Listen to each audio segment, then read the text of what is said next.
Children don't want to come to us. They'll feel like they're going to get rejected in some way. And it's hurtful to even think of because they'll say, well, my parents love me and I don't want to disappoint them. But what about disappointing Allah and disappointing themselves as well?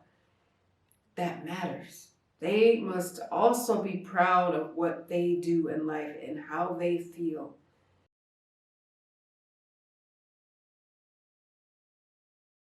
Assalamu alaikum, peace. It's Coach Fatimah, once again for Outstanding Muslim Parents.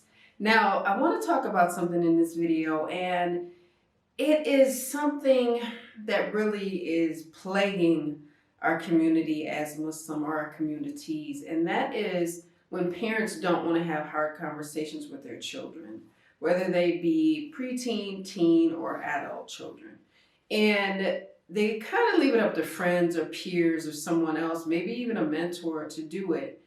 I think there's a pecking order, meaning that we as parents must make sure that we are the ones that our children can come to first and foremost, the ones they feel safe in talking to. Because who's the expert on the child? None other than the parents, especially when they're parenting on purpose and not just kind of in and out with it and not being consistent with parenting. It's very important to the success of that child's future. Now, we can have every desire for our child to be successful, and they still fall into traps, ruts. Shaitan will be whispering to them always. He's old and we're new. We know that. But what happens when the child has nothing and no one to go to? They usually go to social media, they'll go to the internet, they'll go to friends who might have misinformation, and usually they do. Or they might go to friends' parents and maybe overshare, and you don't know what's going on with your child because they don't feel safe with communicating what's going on with them. So what has to happen? The parent should have, because we can't make you do anything, but we can see where it's wise to do certain things. The parent has to have the willingness to feel a little uncomfortable with some conversations, or maybe hear a little bit too much. But it's better to hear too much and give the child some kind of guidance toward what Allah Ta'ala wants them to do, other than them just walking around blind, aimlessly, and just getting advices that are not balanced out through a number of different channels and ways and people, and who knows. Some children and some young adults go to their college professors before they'll ever go to their parent because they don't feel safe from judgment. They don't feel safe from their parent's hand. They don't feel safe from experiencing a loss of finances, a loss of trust, a loss of love and compassion or acceptance. Many times when our children don't want to come to us, they'll feel like they're going to get rejected in some way. And it's hurtful to even think of because they'll say, well, my parents love me and I don't want to disappoint them. But what about disappointing Allah and disappointing themselves as well? That matters. They must also be proud of what they do in life and how they feel, and the ideas that they come up with when they are guided properly. When somebody's able to sit down with them, meaning their parents, and talk about sex and marriage and premarital sex and the dangers of disease and the dangers of stalkers, the dangers of society, the dangers of mixing around in bars and going to clubs and smoking and doing drugs. If we're not willing to have those conversations, they can really fall into so much temptation out in the world because it's right at the fingertip. It's in social media, it's on TV, it is in the newspapers, online, because, I haven't seen a newspaper in a long time, but it's right at their fingertips.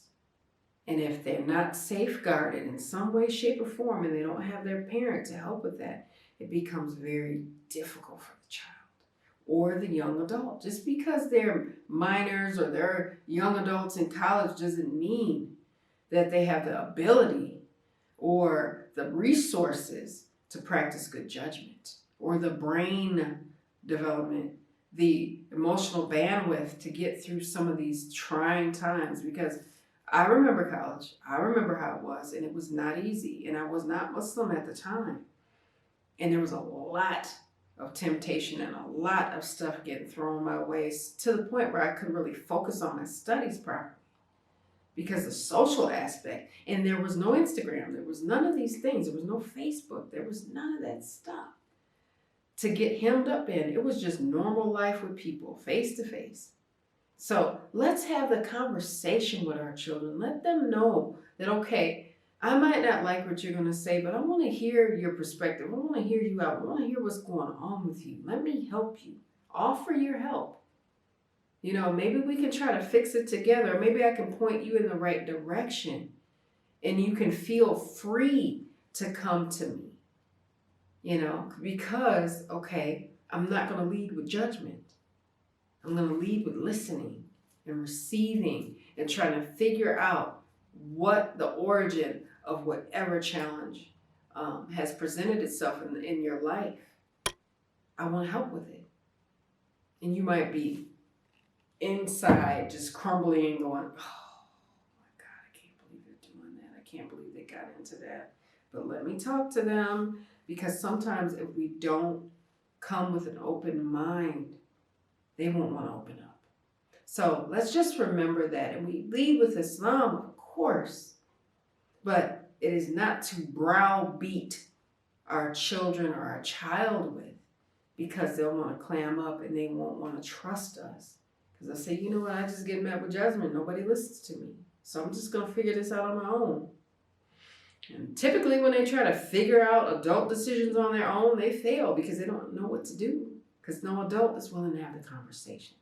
So hard conversations are not just in marriages or with parents. You know, we need to talk to our parents, and everybody's married and an adult and a parent themselves. Sometimes, many times, we must have that hard conversation with our children as well. So let's be open-minded and be open to listening.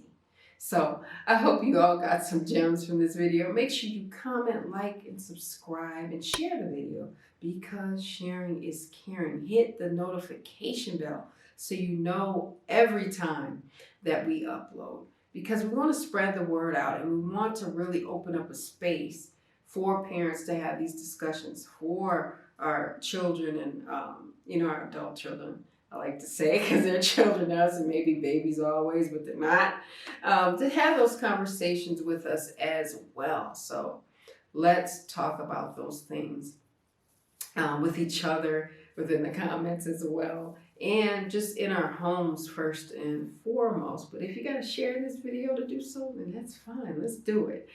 So with that, I hope that you all have a great day, inshallah, and go forth and really be so genuine and transparent with the conversations that are not easy always, that are, it can be really difficult. And talk to your children and let them talk to you back, and just have a healthy communication with them so they don't shut down and they don't feel alone. Because when we can't talk to each other and we don't feel like we have anyone to talk to, and we don't remember that we have Allah and we're young, it's good to know that we have our parents in our corner to guide us, inshallah. So with that, I'll leave you guys with a little GLC. Make sure you're growing intentionally, loving fearlessly, connecting on a higher level every single day. I'll see you guys in the next one. I'm Coach Fatimah. Assalamu alaikum. Peace. Assalamu alaikum. Peace. I'm Coach Nadir. And I'm Coach Fatimah. And I'm Coach Nyla. And we are the founders of Outstanding Muslim Parents. I want to introduce you to something that you may be interested in, because you seem like a proactive parent already just by the video we interrupted. All right. And that's called the OMP Inner Circle. That's where we all train deep dive into parenting. So whether that's the first stage of children up to 7 years old, or 8 to preteen in the second stage, or of course the teenagers and young adults in the third stage, we deep dive with the 3 C's as well as the 3 E's. So what our members get every single month, all of our students, they get brand new training every single week. That includes downloadable audios, downloadable worksheets, so you can deep dive into it. And of course you have our personal email addresses as well. However, every single month, we have a live Q&A for all of our students. So we go to answer the questions or deal with different challenges and things that they may be dealing with parenting, because we know it's an ongoing struggle.